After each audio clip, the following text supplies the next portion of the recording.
तो ये बहुत ही खुशी की चीज़ है कि मुझे ऐसे समाज में जन्म हुआ जहां आप लोगों ने इतनी बड़ी डिसीजन लिए। क्योंकि आज से पहले बहुत से प्रथा था, अगर राधा राम मोहन राय जैसे लोग नहीं होते तो आज सती प्रथा भी नहीं बंद होती। हमारी बहू बेटी भी आज पति के साथ जलता हुआ मिलता। आज उसके लिए उन्होंने लाठी खाया, उनकी देहांत हो गई, उतनी बड़ी कुर्बानियां हुई, तब जाके मुझे ये सौगात मिला। नहीं तो बहुत कुरीति चलते आई है। एक चीज और बताना चाहेंगे, मृत्यु भोज आज से राजस्थान में 1960 में ही एक अधिनियम लागू हुआ जिसका नाम था मृत्यु भोज निवारण अधिनियम 1960। ये एक ऐसा अधिनियम बना जो पूरे भारत में पहला ऐसा राज्य है जहां इस भोज को एक अपराध माना गया है। तो सोचिए, यहाँ कोई हमारे वरिष्ठों ने बहुत बड़ी बात बोला कि किसी के साथ जोर जबरदस्ती नहीं, सही बात बोला। हो सकता है कोई बात का अवहेलना भी करेंगे, बहुत से लोग बोलेंगे भी जाके उस चीज़ को पालन नहीं करेंगे। तो हम चाहेंगे कि सब लोग इसको पालन करें। और दोषारोपण आपका इसीलिए नहीं होगा नई जनरेशन का कि जिन्होंने शुरू किया उसी को बंद करने की रिक्वेस्ट की जा रही है। इसमें हमारी गलती नहीं है और हमारे इज्जत प्रतिष्ठा की बात नहीं। धीरे धीरे एक परंपरा बन जाएगा।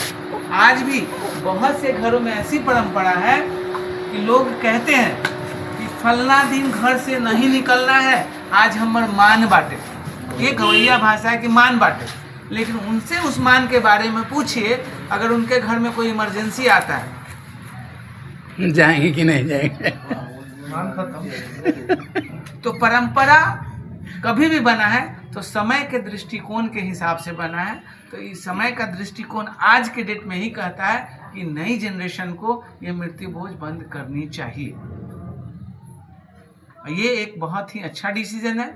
इसके कारण हम अभी राजेश जी को भी बुलाए हैं अपने जी।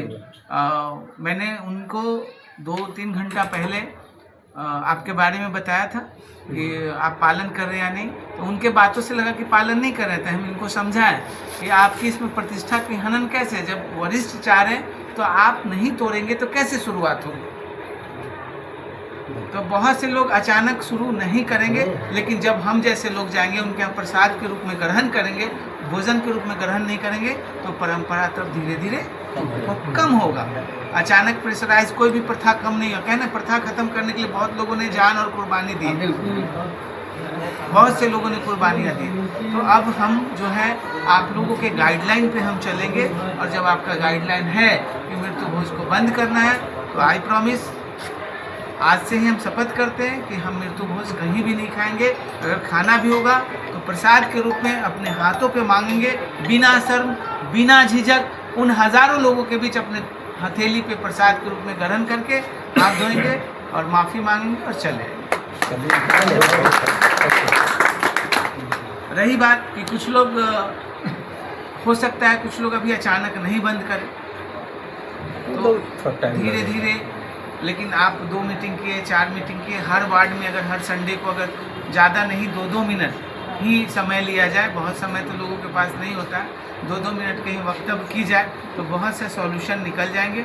और ये एक अच्छी शुरुआत है। एक जैसे ये पहल हो रही है, एक कमेटी का गठन हुआ है, ये बहुत ही लाजवाब है। और बहुत से गांव कर चुके हैं, यहाँ नहीं, बहुत से बाहर कर चुके हैं। उन लोगों के लिए भी हम कृतज्ञ हैं। उन लोगों को भी बहुत बहुत धन्यवाद देते हैं जिन्होंने पहले से ये फॉलो किया। क्योंकि हम सोनपुर भी गए 2-4 जगह कुछ समय पहले, तो मेरे साथ बहुत से लोग आए थे और बहुत से लोगों ने ग्रहण नहीं किया, लेकिन हम उस पार्टी में ग्रहण किए थे क्योंकि मुझे बहुत प्रेशराइज किया गया कि नहीं डॉक्टर साहब एक भी कर ले, ये सब बना हुआ है तो बर्बादे ना हो जाएगा। लेकिन यंग बच्चा मरा था, एक पूरी भी अंदर नहीं घोटा रहा। तो ये सब हो रहा है, तो ये सब परंपरा है। और परंपरा जब आप ही ख़त्म कर रहे हैं तो इससे बड़ी खुशी की बात नहीं है। इसलिए आपके आदेश को हम पूरी तरह से अपने जीवन में ढालेंगे और उसको हम फॉलो करेंगे और पालन करते हुए अपनी बातों को विराम देते हैं। सब लोग को